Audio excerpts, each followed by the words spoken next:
Hi class, welcome back to week 2.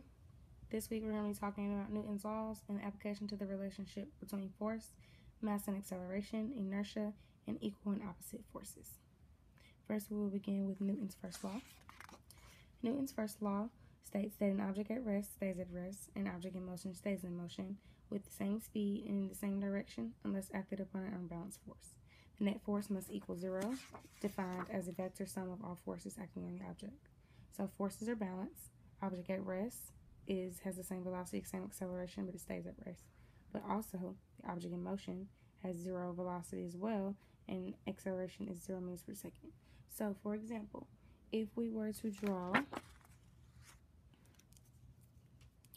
a boy kicking a soccer ball,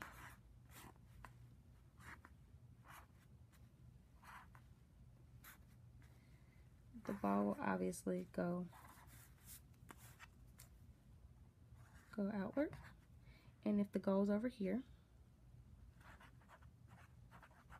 this will be the unbalanced force exerted.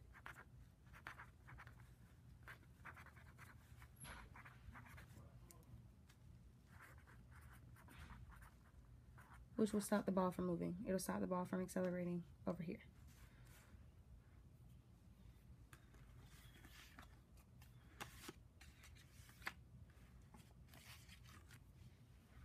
Okay. So then we have Newton's second law of motion.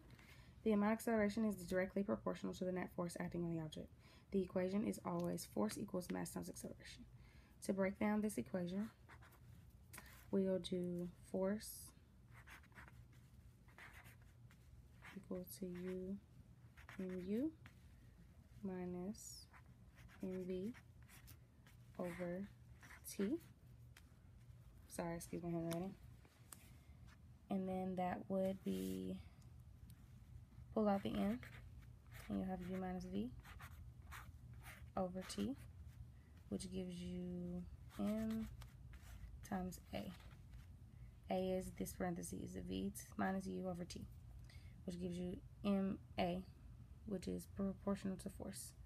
And how we do that is if a little boy is pushing a rock, the force pushed is less, so less acceleration is produced. But if the horse was to push the same rock, the horse would exert more force, which means more acceleration will be produced.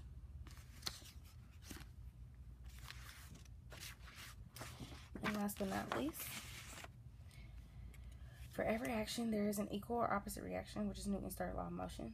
That comes with, for example, if you're sitting in a chair, person's legs. This is a chair. A downward force is exerted on the chair from the person, and an upward force is exerted from the chair to the body. Now, if there was no force exerted, then the chair would collapse. The same for like a bird. If a bird, excuse me, I'm drawing, I can't draw. If a bird was flying, there's a downward force exerted on the air and an upward force exerted on the bird to help him fly in the air. So, that concludes today's lesson. We did Newton's 3 laws of motion. See y'all next week.